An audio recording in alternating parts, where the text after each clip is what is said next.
Welcome to Roll Call, a 126th Air Refueling Wing podcast of the Illinois Air National Guard at Scott Air Force Base. I'm your host, Technical Sergeant Brian Ellison.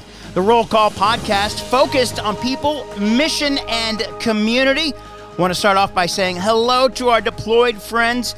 Thanks for listening to Roll Call. We are joined now by Keely Speck from Airmen and Family Readiness. I have to say, she's on the phone. She's joining us from an undisclosed location. Good afternoon or good morning, Keely. How are you?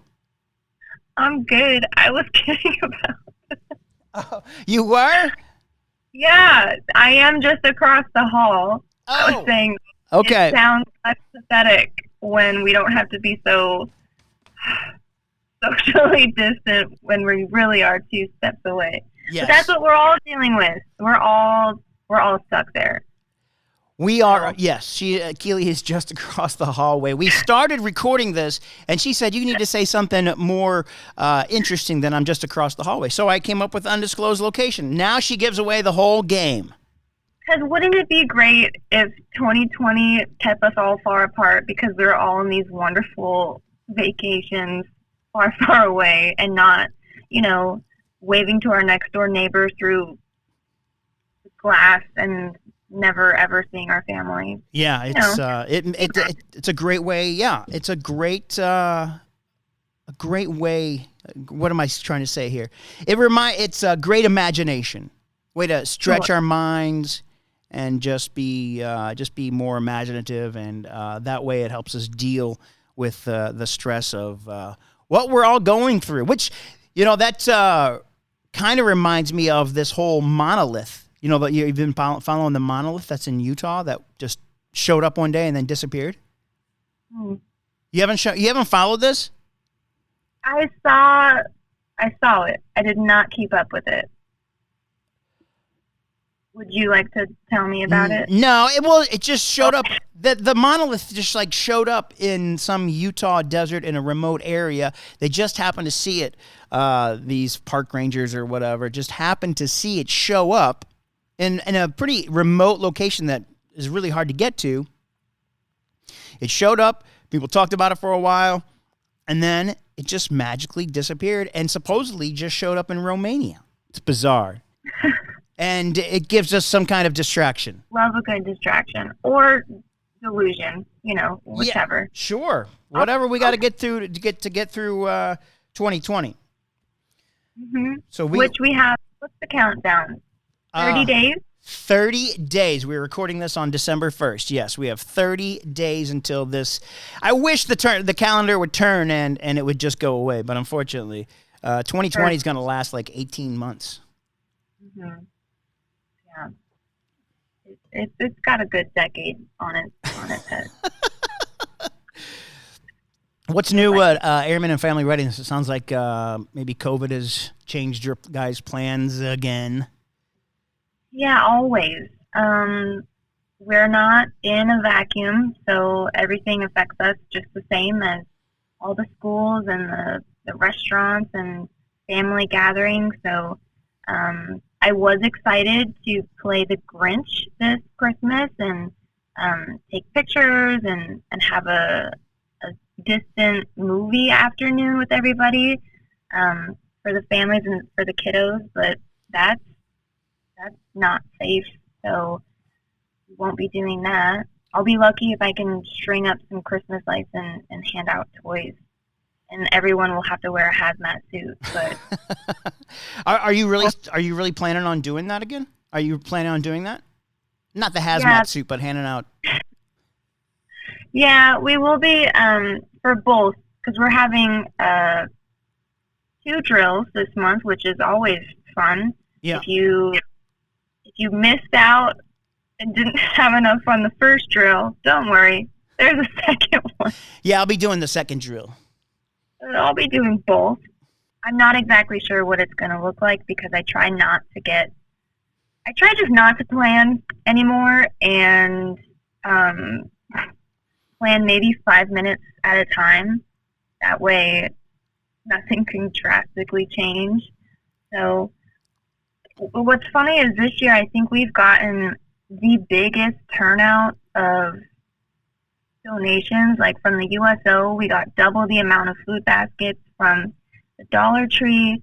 In coordination with Operation Homefront, we've gotten like, I want to say 2 to 3 times the amount of toys we've ever received, which we already have a hard time getting rid of everything because people are so generous that there's so many toys. And now with drill kind of being split up, it's like really not the year to have excess stuff. We're not going to have excess people. But it's nice to have everything. We're also going to have double the amount of Christmas trees available. Oh, that's great. It is great. So hopefully both of these drills happen and they can all go to lovely homes. The toys can get packed up and go put under a tree. Otherwise, I've just been delivering all over within a few hours, just delivering to people because, if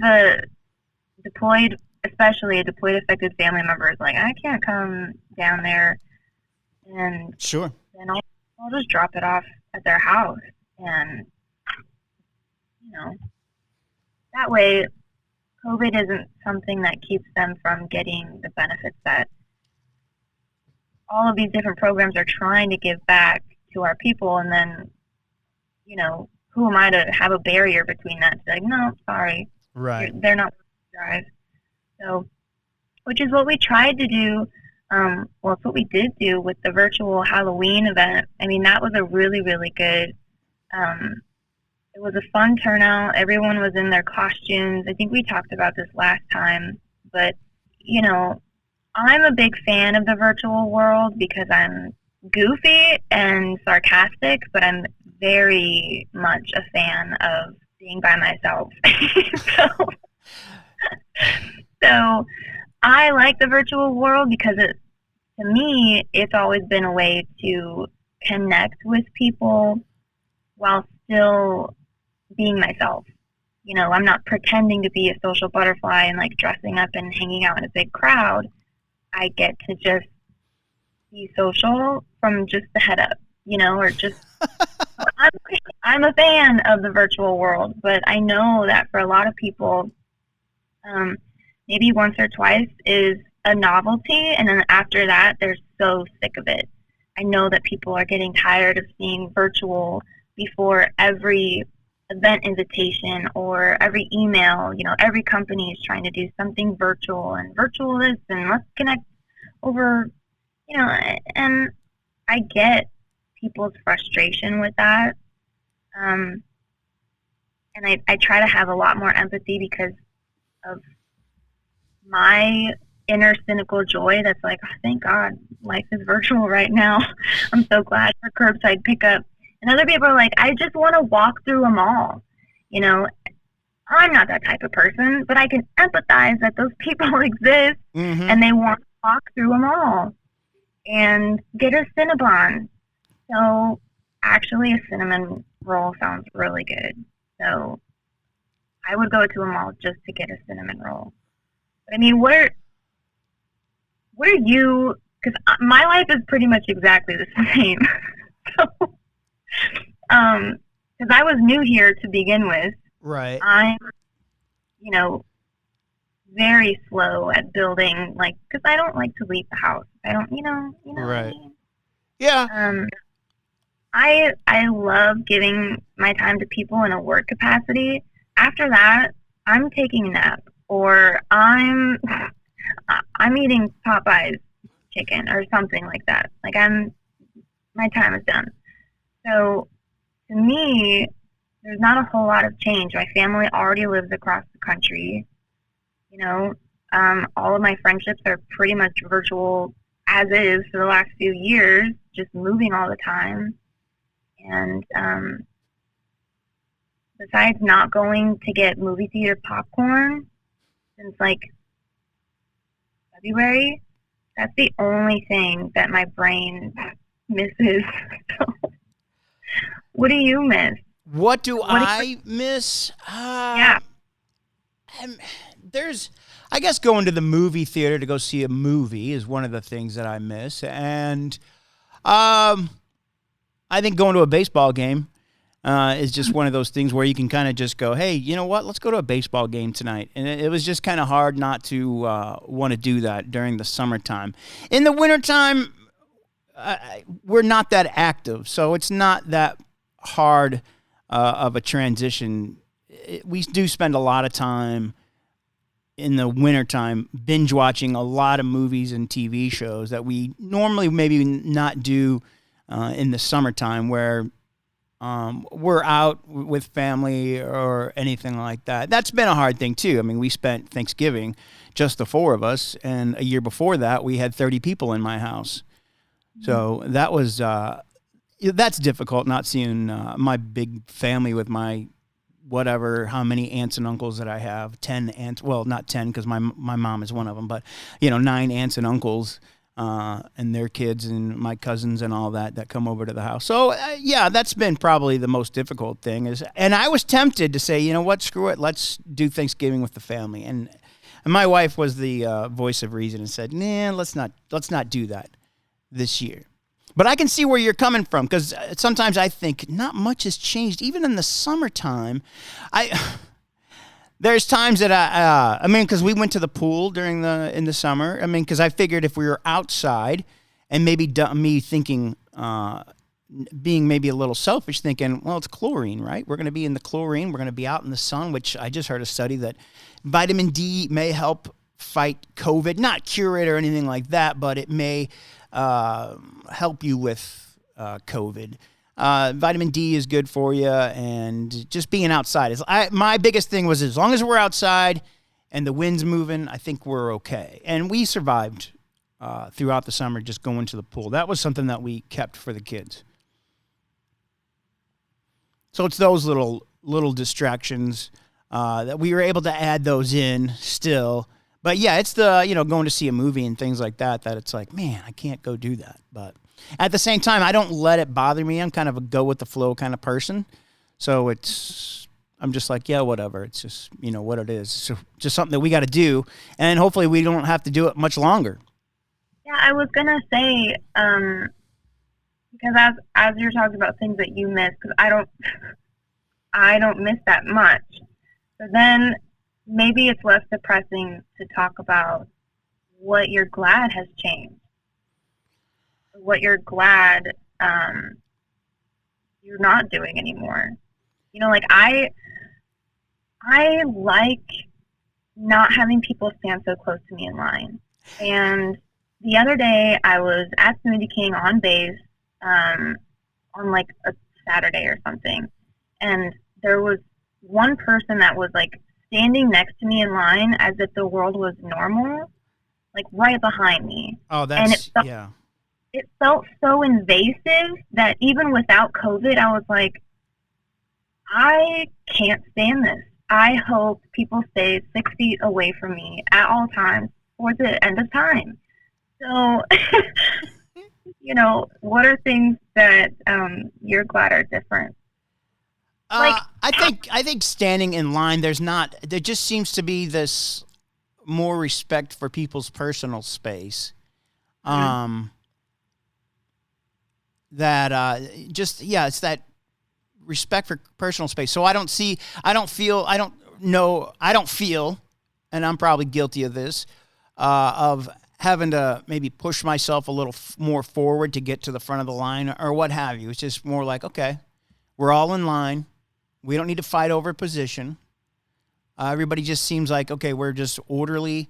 Let's do it orderly. It's, no big deal. It seems like I know my stress level in a way has gone down. I don't feel as rushed, like we have to rush to go do everything.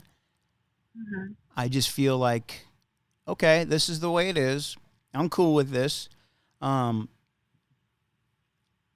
Yeah, I don't know. It just seems to, it's gotten a little bit more busier since the kids have gone back to school. Maybe we've gotten to more that rushed state, but most people, I feel like, are just a little bit more chill and understanding.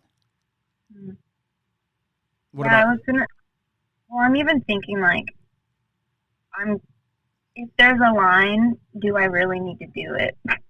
Like moving forward, if there's a huge crowd and a huge line for it, it's really got to be worth it to me.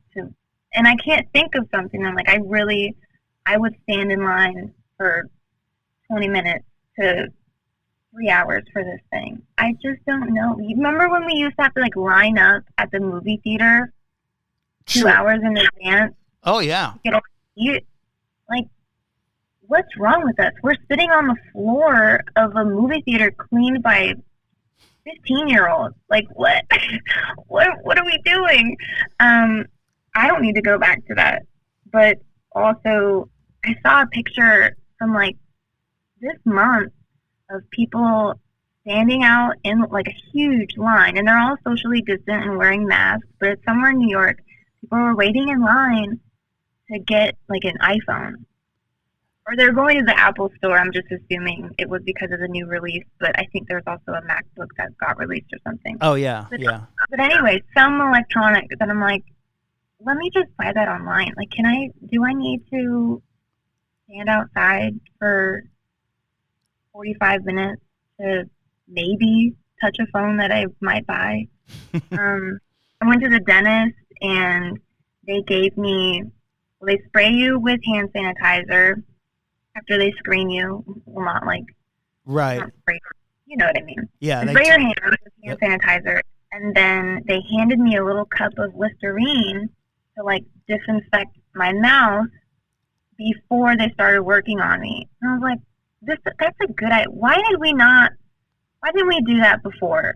Like, how many gross mouths did they have to work with for so long to not just like hand us mouthwash before we open wide or gross, I don't know.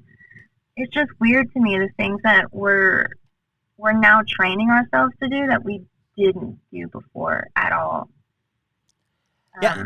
I was looking at a video, a System of a Down video, which I don't remember which song it was. Maybe it's Toxicity, which is one of the first music videos to ever go over 1 billion watches on YouTube.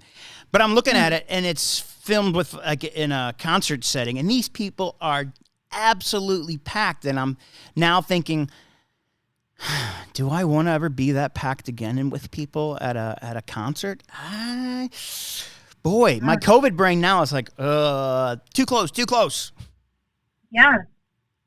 Yeah, the last concert I was at was in Seattle. I mean, this was a couple of years ago, but it was Machine Gun Kelly, and we're in this teeny tiny, like, bar setting. So it was a small show, but we're crammed in there like a box of crayons, and everyone's, like, super hot and gross and having... Like, I mean, I had a blast, but I did not like touching some random person that jumped up and touched my arm with their wet arm. Like that, I didn't need that. That's another thing that I miss is going to concerts. Me and my daughter especially, we go to a lot of concerts. We were promised Jetpacks right at the beginning. I think it was the beginning of March, end of February. Maybe, I think. Yeah, but that was one of the last concerts. We usually go to a couple of concerts a month at least, especially with folks. You guys talk about it, is that Vet-Tix. Holy smokes, go to the Vet-Tix when everything goes back to live. And, man, great seats, great prices. You pay $15 for just a processing fee. And I took my daughter to see Beck and Cage the Elephant for like $15, and we were 10 rows from the stage. It was just amazing. But yeah, just wanted to go back to one of the things that I especially miss our concerts. You can't stop missing things, can you? No, you can't. No. You can't. But I mean, it's, being. I think for me, just being understanding that, just kind of reminding myself that, as much as we want to do that, it ain't. It's not worth it. It's just not worth it.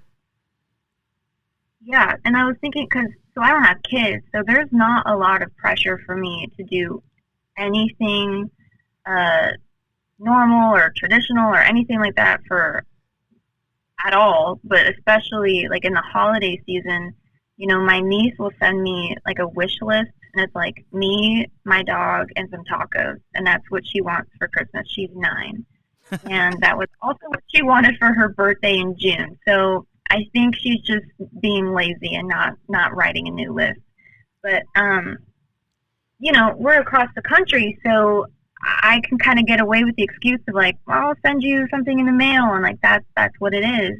Right. So, for the holidays, for people that have, especially kids, but there are still adults that really, really love to dive into the holiday season. That this is going to be, I know it's already been hard with Thanksgiving come and gone, but coping with kind of forcing yourself to sit still when for some people it's a lot harder to just dismiss the holidays. Like I could just blink and it didn't happen and I would be fine. Right. But you having kids or other people having extended like traditions, that's hard. I mean, how are you going to do that this season? I mean, we're going to do the same thing we did for Thanksgiving. It's just going to be us. We did a Zoom call with my wife's family, so her sister, her husband, my, all her brothers and sisters, and her mother were all on the Zoom call, from Arizona, Idaho, California, and Wyoming, and that felt good to be able to talk to them. Mm-hmm. And then for Christmas, I mean, we're doing what we normally do for Christmas. We're decorating for Christmas. We may be putting in a little more effort into it than we normally do because we're maybe more busy during this time, running from here to there, and we're not. I mean, most everything that we buy now for Christmas, especially, is online. Right. So, I mean, not much has changed in that fact. And I think that's a good distraction. I think I may be wrong, but, man, I go out and I wear my mask. But, we go to Lowe's and Home Depot. I go there too much probably. But, just there was a ton of people just that it seemed like more than usual out there decorating their homes for the holidays. Maybe because they're going to be home for the first time. And I think that's a good distraction. Is to go out and maybe decorate your home more than you would or decorate your home for the first time. Yeah, I do like the idea of taking advantage of the space you're in. Definitely the concept of home is something that when we're allowed to hustle and bustle and be out 24/7, we really take for granted the space that we're in. I know originally people were like their distractions started with like reorganizing their closet or finally cleaning their junk drawer or reading that book that they bought 16 years ago and ended up hating it, but at least they read it. Right. And I agree. I think even for Halloween, it's hard for me to say because I'm not really from here, so gauge like how serious people take certain holiday decorations or not. But I definitely think that this year across the country, people were going all out for Halloween and like figuring out how to just make their house look. Did you ever seen like the YouTube videos? There's a house, I think it's in Texas. They're like way rich, right? They have a crazy electric bill, and they would. They would sync their Christmas lights up to music. Oh, and sure. So it would be like a concert with the lights at their house. And like one year they did like The Nightmare Before Christmas. This is Halloween.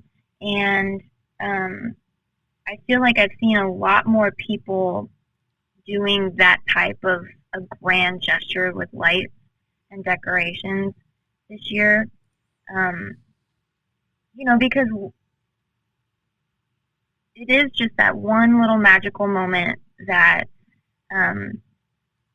even if this were a normal year, and COVID wasn't a thing, and we could do whatever we want. We're always so focused on the holiday season with that consumerism and like, what am I going to buy this person, or what am I going to, and we forget about just that. Like, what's your favorite Christmas present you've ever got? Do you remember? I think my first stereo. I think it was my first stereo in 1983. I always go back to that because my favorite band is The Police, and I also got Synchronicity that year. That just shows you how old I am. But that was something that I didn't even know I wanted, but I got it, and it probably changed my life forever. Honestly. Other than that big favorite Christmas present, do you remember any other presents you really ever got?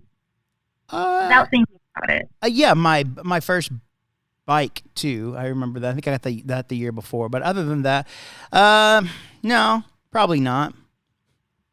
I mean, to some people, they might have a very photographic memory and they could tell you everything they've ever gotten ever. Right. But the point of it being that we're so focused on making that one gift-giving experience so special that sometimes we forget, like, just the act of making a memory of putting up lights together, or driving by and seeing Christmas lights is a lot more impactful, like, on our brain than opening a gift and being like, okay, what's next? Right.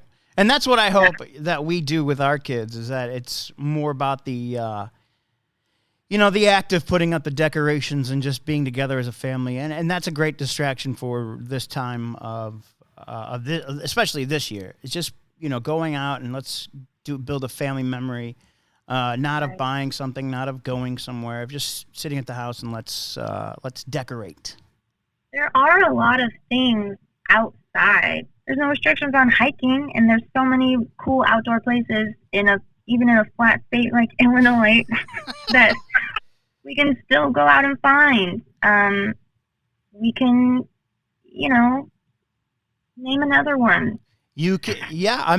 My biggest distraction this year has been riding my bike, and let me tell you, I don't think I've ridden more miles in 1 year than I have this year because, there's nothing. Honestly, there's not much else to do. I can get up in the morning and go ride and come back and still do whatever I need to do. I think that's that freedom of not having to be stressed out about going somewhere later in the day. For the most part, I can just go out and, like you said, just go out and find ride my bike or go hiking. And don't just hike here in Illinois. You got to hike over in Missouri where there's hills and whatnot. We got a lot of good stuff over there. Especially along, you go down south towards the Mississippi, down that way, maybe towards Cape Girardeau, or come over to St. Charles, or what have you. Even just like walking around Forest Park, you can get lost in that place. Oh, yeah. And I was there this weekend. I walked around for like 2 hours, and you notice so much and you see so much. And even if you have to like wear a coat because it's a little bit cold out, I saw horses.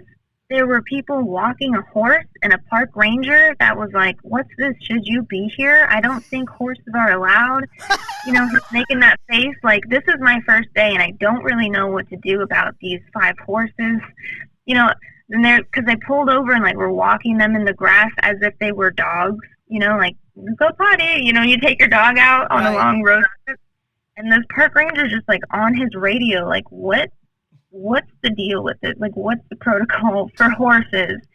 And it was just a fun, hysterical moment of like, yeah, people are so goofy and confused and making silly moments.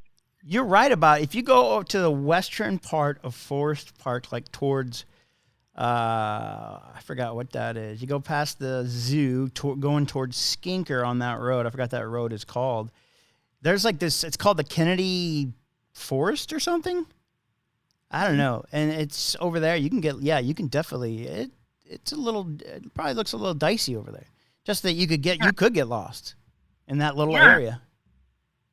Which, if you're in the in a slump of like, oh, there's nothing left to do, you might as well get lost in a forest, I guess. Especially a forest park. You can't get lost. You're not going to get lost forever. It's not like going to the Ozarks and never be heard from again. My only bummer about Christmas is that my favorite thing to gift is like experiences. I do like making people feel special and like letting them open up, either a few little gifts or like that one big thing they really wanted. Knowing that it's just like momentary satisfaction and just like living in the moment and being like, cool, look, you opened it. Cool, let's move on. Right. But I like giving something that they can then look forward to for a couple of months. Like getting seats to a stand-up comedian that's not until like February or something. So that, you open it on Christmas Day and you find out about it, but then your excitement doesn't end there because then it can build back up as it gets closer, and you can't, that is my one like bummer this year is that I can't do that. No one's planning ahead. Like I said, 5 minutes in advance. So no one's planning on doing anything because they don't want to deal with the hassle of then having to cancel all over again. So there isn't like buying tickets to a game or right. To a concert or to a show or I don't know. What's another? Cirque du Soleil? Like, I don't know. There's none of that. So in a selfish way, I feel a little stressed about what's the one thing I'm supposed to give. All my husband's done since February is spend his time buying things online. So, for him, it's like he's not missing out on anything. He has filled his void with Amazon and Best Buy curbside pickup. We're speaking with Keely Speck from Airmen and Family Readiness.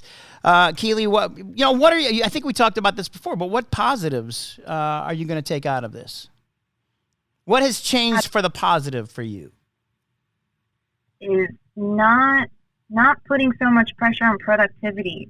That my worth or my joy or anything does not have to rely on how productive I was or how much I got done, and not being so judgmental about myself. If like I'm extremely drained or tired, even if I feel like I quote unquote didn't do enough that day. Right. Not giving myself a threshold of what it is I'm allowed to be tired from, and like just letting myself be exhausted, even if it is just like emotional drain. Other than that, I am always super busy, just because of COVID kind of let me go back to school. Uh-huh. And so I am finishing up my degree, and that's always great. I'm spending a lot more, even though I'm pretty much in the office every day since we started quarantine. I think I'm just being a little more mindful of being at home and what that means to me. Especially my husband and I do not work the same shift, so I go to an empty house after shift every day. So I'm in an empty office, and then I go home and I'm in an empty house. And at first it was really hard to not just be like sad about that and lonely. Right. And then I started to just kind of reacquaint myself with, well, who am I? What do I like? I like to work out or do yoga or read a book or do all these. So outside of doing homework and busy work, actually getting to the root of like what brings me joy. I've been cutting carrots and Brussels sprouts. I found that chopping things, not always the cooking part, but chopping them is really fun. So, and once you've chopped a whole bunch of strawberries, it's way easier to eat them later. So, something as small as chopping vegetables has been really fun. I think that's a great idea, that just getting to know yourself and slow down and Find out what brings you joy. I think that's one thing that's just slowing down, I think has been the big thing. But I can tell you that you still have, even though we're not doing as much, we still have that stress because we're always having to be thinking about, okay, how do we position our body so that we don't get sick? Like, and then now I just started having COVID dreams where the other day I had a dream that I went out without a mask into a large crowd and then I don't know, and then just fretted on whether I was going to get sick or not. And that's a dream I've never had before. Well, that's a fever dream. You definitely have COVID. You should go get tested.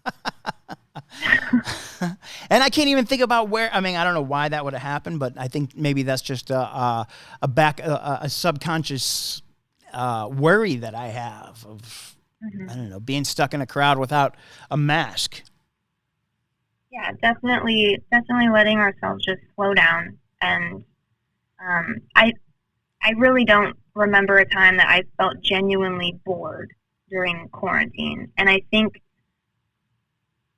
because the feeling of boredom usually came from this pressure that I was supposed to be doing something else. And so then I'd feel bored because I was like, I need to be, like, I have a day off. I need to be spending it doing something fun, or I need to be, you know what I mean? Instead of just like, oh, I have a day off. Like, I could just do something and that would be great. Like, maybe my body really doesn't want to work out every day. Like, maybe it wants to take a nap 6 times a day, and that's great. Mm-hmm. You know? So, I do like that concept of slowing down, as much as we can, and what's healthy, because that's different for everyone. It's very different for other people. Some people, me included sometimes, but our anxiety is a little too high just in general, or if you use work or distractions to avoid dealing with heavy emotions or trauma, I mean, sitting still is really hard and really painful. And I think that's why we've noticed a lot more people going to therapy, that, you know, they're trying it for the first time, because they're finally having to sit alone with pain. Right. You know, and I really just encourage people to honestly be patient with yourself and really try to allow whatever comes up to just be there, and it doesn't have to be solved every time. Because sometimes, as if you were a friend to yourself, sometimes you just need to feel it and then it's gone. But suppressing it or telling it to go away just makes it worse. So, get outside, wear a mask, wash your hands for the rest of your life, not just now, and don't be so hard on yourself from now until forever, because you're doing great. That's great. That's great advice. Are you seeing in your office? Are you seeing any more like referrals? Are you seeing an uptick in mental health issues? Not specifically, no.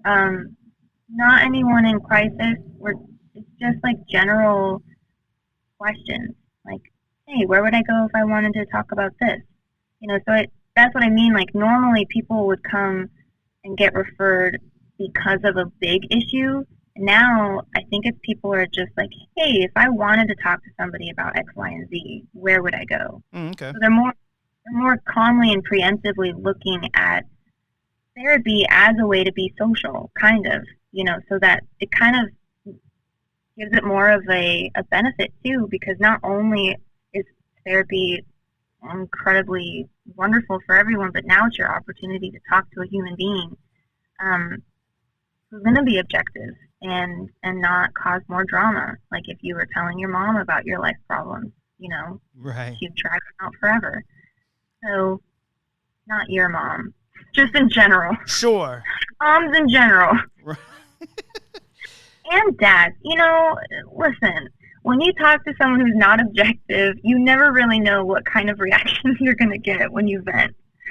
So therapist is great because, one, there's a timer on it, so it can't go longer than 1 hour.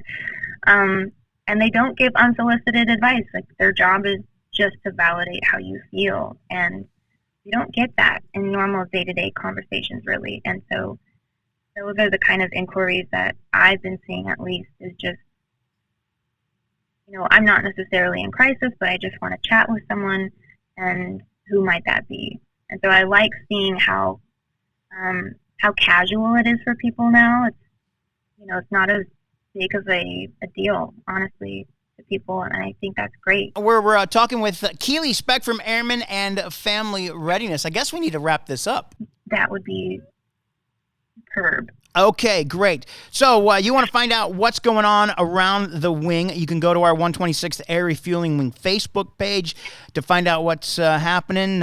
You'll see this podcast up there as well. Also, we'll have check out our YouTube page. It's 126 ARW Public Affairs, and Instagram. We're on there as well. All right, Keely Speck again from Airmen and Family Readiness. Thanks for joining us. I appreciate you stopping by and just chatting, because that's what we need right now.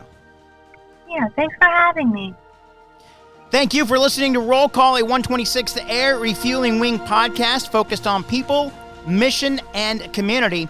I'm Tech Sergeant Brian Ellison.